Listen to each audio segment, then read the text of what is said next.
একটা সকালে নতুন একটা ব্লগে তোমাদের সবাইকে স্বাগত। সবাই কেমন আছো? আশা করি সবাই ভালো আছো, আমিও ভালো আছি। তো সকাল সকাল আজকে ব্লগটা স্টার্ট করলাম। তো সকালে উঠে বাকি সমস্ত কাজ করে একটু ঠাকুরের জন্য একটু তুলসী পাতা আর ফুল এনেছি, সাদা ফুল। তো কালকে ঠাকুরের আসন বসিয়েছি, লক্ষ্মী বসিয়েছি। তো লক্ষ্মী পুজো করছি, মানে লক্ষ্মী ঠাকুরের একটা ফটো ছিল, সেটাই পুজো দিয়েছি আর কি। তো এখন থেকে পুজো দেওয়া হবে, কারণ ঘরে পুজো না দিলে ভালো লাগে না, ঘরটা কিরকম কিরকম লাগে। তো পুজো দিলে মনটাও শান্তি থাকে, প্লাস ভালো লাগে। তো কালকে অনেকটাই লেট হয়ে গেছিলো পুজো দিয়ে, সে একবার ভেবেছিলাম তোমাদের সাথে শেয়ার করবো, কিন্তু সেটা আর হয়ে ওঠেনি, কারণ এদিকটা বৃষ্টি আর এদিকটা মেয়ে আর কাপড় চোপড় ধোয়া সব কিছু একা হাতে। তো দেখো এখন বসিয়ে দিয়েছি চা, এখানে চা হয়ে গেছে। আর সকালে করে নিয়েছি রুটি। তো দেখো এখানে রুটি আর চা দিয়ে রুটি খাবো আমি।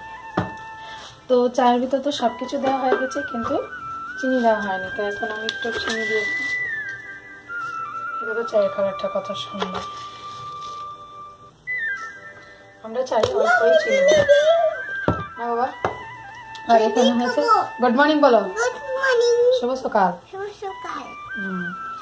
তো চাটা হয়ে যাক, চাটা হয়ে গেলে আমি চা রুটি খেয়ে নেবো। বাবা ধরে না। আর বাইরে আজকে প্রচন্ড, কি বলবো, কি বাতাস, এত হাওয়া দিচ্ছে, প্রচন্ড বাতাস। কালকে যেমন মেঘলা আকাশ ছিল, একটু বৃষ্টি বৃষ্টি ভাব ছিল সারাদিনই, কিন্তু একটু রোদ উঠেছিল, তার মাঝে হঠাৎ করে মেঘলা। আর এখানে দেখো কালকে যেগুলো কাপড় ধুয়ে দিয়েছি এগুলো হালকা শুকিয়ে গেছে, হাওয়াতেই শুকিয়ে গেছে। ঘরের একটা টেম্পারেচার থাকে না গরমের, রোদ থাকলে এটা টালির করে একটু ইয়ে থাকে। তো এগুলো শুকিয়ে গেছে। এটা গরম, দেখো পেয়ে কি দুষ্টুমি করছে, এটা গরম তাওয়া। চলো বন্ধুরা, চাটা খেয়ে নিই, চাটা খেয়ে আবার আসি রান্নার পালা। তো রান্না কি করব আজকে, সারাদিন কি করছি বা কোথায় যাচ্ছি কি না যাচ্ছি সবই শেয়ার করবো, সাথে থাকো, দেখতে থাকো। আশা হয়ে গেছে, এখন এটাকে ঘোচাবো। এই যে এগুলো বেডশিটটা কালকে চেঞ্জ করে নিয়েছি, আর এগুলো বিছানাটাকে আগে গোছাবো। বাইরে হালকা রোদ উঠেছে, তাই একটা বেডশিট দিয়ে দিয়েছি। যেগুলো মানে ইয়ে ছিল, হালকা শুকনো ছিল, সেগুলো একটু রোদে দিয়ে দিয়েছি। বাবা দরজাটা খোলো তো। হ্যাঁ খোলা। এই যে বাইরে হালকা হালকা রোদ, আর এখানে দেখো আমার গাছগুলো দিয়ে দিয়েছি, যেহেতু বাইরে ওপেন বাউন্ডারি, তো হ্যাঁ, তো সেগুলো একটু বাইরে থাক, তারপর সন্ধ্যায় আমি ঘরে নিয়ে আসি। আর না হয় কি হবে বন্ধুরা, গরু ছাগল যদি একবার খেয়ে নেয় তা হয়ে গেছে। আর এগুলো একদম সবেতে স্টোভে লাগানো হয়েছে। তো চলো বিছানাটাকে গুছিয়ে নিই, গুছিয়ে। আর মেয়েকেও খাইয়ে দিয়েছি, মেয়েকে খাওয়ানোটা শেয়ার করতে পারিনি। মেয়েকে খাইয়ে দিয়েছি দুধ আর রুটি, ও অল্প খেয়েছে, ও তো খেতেই চায় না, কারণ ও তো চুচু টিভি দেখে, তাই শেয়ার করা যায় না। কারণ চুচু টিভি দেখে, চুচু টিভির আওয়াজটা আমি বয়াতে দিতে পারবো না, কপিরাইট আসবে। তাই দেখো এটাকে গুছিয়ে নিই। আর কালকে এই সমস্তটা গুছিয়েছি। আর এই যে ঠাকুরটাকে একটু দেখাই, এই যে ঠাকুর আজকে পুজো দেবো, কালকেও দিয়েছি। তো যতটুকু জায়গা আছে ততটুকু একটাই করেছি, মানে একটা গ্লাস আর একটা থালা বের করেছি। আছে মোবাইলের স্পেস কম, তাই কোনো কিছু উঠছিল না। তো দেখো আমি এখানে বিছানাটাকে গুছিয়ে নিয়েছি সব কিছু। আর বাইরে তো খুব বাতাস, কি বলবো, আজকে ঠান্ডা, তোমাকে দেখাতে হবে না। আর এখন চলো রান্না করবো। তো বাইরে দেখো বেডশিটটাকে ধুয়ে দিয়েছি, শুকাবে কিনা। এই বেডশিটটা ধুয়ে দিয়েছি, আর কালকে কাপড়গুলো একটু নেড়ে দিয়েছি। তো এখন যাবো রান্না করতে। তো রান্না আজকে কি হবে, কালকে তো মাছ নিয়ে এসেছিল, মাছগুলো আমি ভেজে রেখে দিয়েছি, অনেকটা রাতে এনেছিলাম, প্রায় 11টা। তো ভেজে রেখে দিয়েছি। এখন রান্না করবো, শর্টকাট আজকে রান্না হবে, চিকেন হবে না। সানডেতে চিকেন খাবো না, চিকেন বাবা আসতে চিকেন খাবো না, প্রতিদিন চিকেন খেতে ভালো লাগে না। তো চলো রান্না করতে যাই। তো রান্না করার আগে একটু মেখে দেখি পড়ানো যায় কিনা। তো চলো আবারও আসলাম রান্না। তো রান্না করছি, কি করছি সেটাই তোমাদের কাছে শেয়ার করার জন্য। তো দেখো এখানে আমি ডাল বসিয়ে দিয়েছি, টমেটো দিয়ে ডাল, আর এখানে বসিয়েছি বিনস ভাজি। আর ভাবছিলাম যে ফুলকপি দিয়ে মাছের ঝোল করবো, তো বললো না, বেগুন কেটে নিয়েছি এরকম লম্বা লম্বা করে, আর আলু, বেগুন আলু দিয়ে মাছের ঝোল হবে। দেখো কালকে আমি মাছগুলো ভেজে রেখেছি, এটা রুই মাছ। তো আজকের রান্না এটুকুই, মাছের ঝোল হবে, ডাল হবে আর বিনস ভাজি, এটুকুই রান্না। তো রান্নাটা করে নিই, তারপর আসছি। তো ওই ঘরে আবার দেখো মেয়ে কি করছে, মেয়ে দুনিয়াটা লন্ড ভন্ড করে দিয়েছে। এই দেখো, পড়াশোনার নামে তো নাম নেই, না পড়াশোনা করবি না,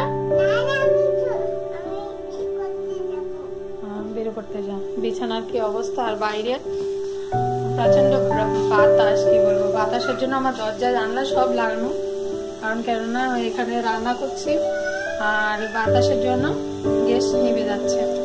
তো জানলাটা একটু ফাঁকা রেখেছি এই যে, যাতে গ্যাসটা বেরিয়ে যায়, আর দরজা দুটো দরজাই লাগানো। তো রান্নাটা করে নিয়ে আবার আসছি। তো কিছুক্ষণ বাদে কাপড়ও ধোয়ার বাকি রয়েছে, ঠাকুরের কাপড়গুলোও ধোবো। তো সাথে থাকো, আবারও চলে আসলাম। তো রান্না ওই সময় দেখলাম রান্না করছি, তো রান্না আমার হয়ে গেছে। তো দেখো, এই দেখো মাছের ঝোল, খুব সুন্দর হয়েছে কালার। আর এখানে তো মেয়ের জন্য বিনস ভেজে রেখেছি, মাছ ভেজে রেখেছি, আর এখানে কালকের ভাত, আর নিচে আছে ডাল। এই দেখো ডাল। তো আজকের আমাদের দুপুরের মেনু এটুকুই। আর এখন বসাবো ভাত। তো চাল ধুয়ে রেখেছি, চালটা ধুয়ে রেখেছি, এই দেখো চাল ঝরে গেছে জল, আরে বাবা ঝরেনি। তো চালটা ঝরেনি, তো চালটা ঝরে গেলে ভাতটা বসিয়ে দেবো। আর বাসন আমি এখানে ধুয়ে রেখে দিয়েছি, আর একজনে দেখো পেঁপে দিয়েছে পাশের বাড়ি। তো পাশের বাড়ি দিদি আমাকে পেঁপে দিয়েছে, কিন্তু পেঁপেটা পাকেনি, এই দেখো পাকেনি, এটা কাঁচা। তো কি আর করা যাবে, এটা তো খাওয়া যাবে না, এটা দিয়ে সবজি করে নেবো ভাবছি। তো এখানে দেখো বড়ই ফুল, আর এখানে বলে মিষ্টি কুল, টক মিষ্টি কুল বলে সবাই। এখানে আমি বাসনগুলো ধুয়ে এখানে রেখে দিই, কারণ জলটা ধুয়ে গেলে তারপর ওইখানে রেখে দিই, শুকিয়ে গেলে রেখে দিই। আর বাইরে দেখো এতটাই না বাতাস, কি বলবো, আর আকাশ দিয়ে প্লেনও যাচ্ছে। তো বন্ধুরা আমার তো রান্না প্রায়, এখন করবো ভাত। তো ভাতটা করার আগে গ্যাসটাকে একটু মুছে নেব।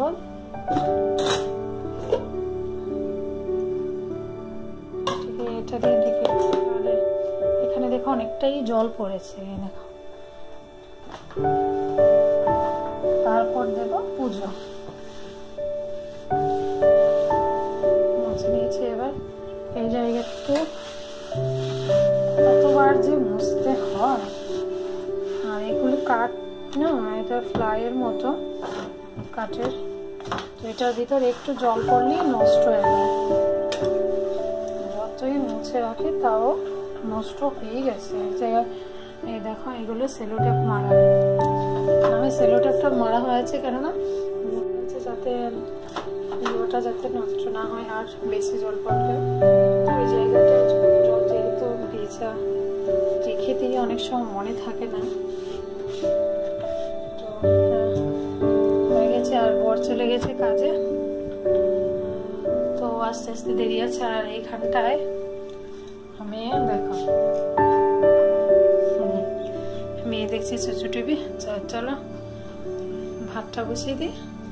আর ভাবছি আজকে ঘর মুছবো কেমন, সকালে তো একবার মুছেছি, এখন ঝাড় দিয়ে রেখে দেবো, আর ঠাকুরের জায়গাটা মুছবো, মুছে চান করে ঠাকুরটাকে আগে পুজো দিই। ঘরে পুজো না দিলে ভালো লাগে না, মনে শান্তি আসে না। তো ঠাকুরের কাছে একটু পুজো দিলে, একটু ঠাকুরকেও জল তুলসী দিলে নিজের মনটাও শান্তি লাগে। স্বাভাবিক আগে সবাই বলতে পারো যে আগে যে তুমি পুজো দিতে না তখন, হ্যাঁ তখন পুজো দিতাম, হ্যাঁ ফুল দিতাম, কিন্তু জল দিতে পারতাম না। কোনো একটা মনে করো সরস্বতী পুজো, লক্ষ্মী পুজো হলে পুজো করতাম, ওই ঘরে এক ঘরে এত কিছু করার মতোই নেই। তাই এখন নিজের যেহেতু বাড়ি হয়েছে, ঘর হয়েছে, দুটো ঘর বড় বড়, তো একটা সাইড দিয়ে পুজো দেওয়ার মতো জায়গা আছে, তো সেই জন্য ওই জায়গাটাতেই আসন পেতে দিয়েছি। ও ঠাকুরকে একটু জল তুলছি, দিচ্ছি যেমনই পাচ্ছি। তো পুজোটা দিয়ে আমার খুব শান্তি মিলে, তো পুজোটা দেব, পুজোটা দিয়ে তারপর মেয়েকে চান করাবো। মেয়েকে আজকে দেরি করে চান করাবো, কারণ রোদ নেই, চান করাবো না, এমনিতেই হাত পা ধুয়ে দেবো। তো চলো কথা কম বলে কাজগুলো সেরে নিই, তো দেখা হচ্ছে আবারও কিছুক্ষণ বাদে। শুভ সন্ধ্যা বন্ধুরা। তো দেখো সেজে একদম রেডি হয়ে তোমাদের সামনে আসলাম। তো যাচ্ছি একটু মেয়ের, অনেক দিন যাবৎ মেয়ের একটা মানসিক রয়েছিল, ওর বাবা ওর জন্য করেছিল, ওর শরীর ভালো ছিল না, ভীষণ জ্বর ছিল তখন। তো আমরা যাব লোকনাথ আশ্রমে, সেখানে গিয়ে ওর মানসিকটা দেব। তো আজকে হঠাৎ করে মনে পড়লো ওর মানসিকটা দেওয়া হয়নি, তো আজকে দিয়ে দেব। তো দেখো এখানে লোকনাথ ঠাকুরের পুজো হচ্ছে সন্ধ্যা, তো আমরা গিয়ে পুজোটা পেয়ে গেলাম, আর মেয়েকে দিয়ে প্রণামী বাক্সতে প্রণামী দিলাম। তারপর ওইখান থেকে যাব একটু স্টেশনে। তো মেয়ের মানসিকটা দেওয়া হয়ে গেল, মন থেকে একটা বোঝা নেমে গেল। তো চলো দেখো ঠাকুর বাবা লোকনাথ সবার মঙ্গল করুক। দেখো এখানে বজরং বলিও আছে। তো এখান থেকে চলো স্টেশনে যাই, স্টেশন গিয়ে পারলে শেয়ার করবো, না হয় বাড়ি। বাদে আসলাম, গেছিলাম একটু ঘুরু করতে, দেখলেই তো। এখন বসাবো ভাত, এখানে মেয়ে বসে আছে, একটা ইয়েনি খেলছে। তো আজকের জন্য ব্লগটা অনেকটা বড় হয়ে গেছে, আর রাতটাও অনেক হয়ে গেছে, তো বেশি বড় আর করবো না। তো আজকের জন্য এখানেই সমাপ্তি দেব। তো আজকের জন্য এখানেই শেষ করছি ব্লগটা। আশা করি তোমাদের ব্লগটা ভালো লেগেছে, যদি ভালো লেগে থাকে অবশ্যই লাইক কমেন্টস করতে ভুলবে না। তো আজকের জন্য এইটুকুই, টাটা বাই বাই, সবাই ভালো থেকো, সুস্থ থেকো, গুড নাইট। আর দেখা হবে নেক্সট আরেকটা ব্লগে। তো আজকের জন্য টাটা টাটা।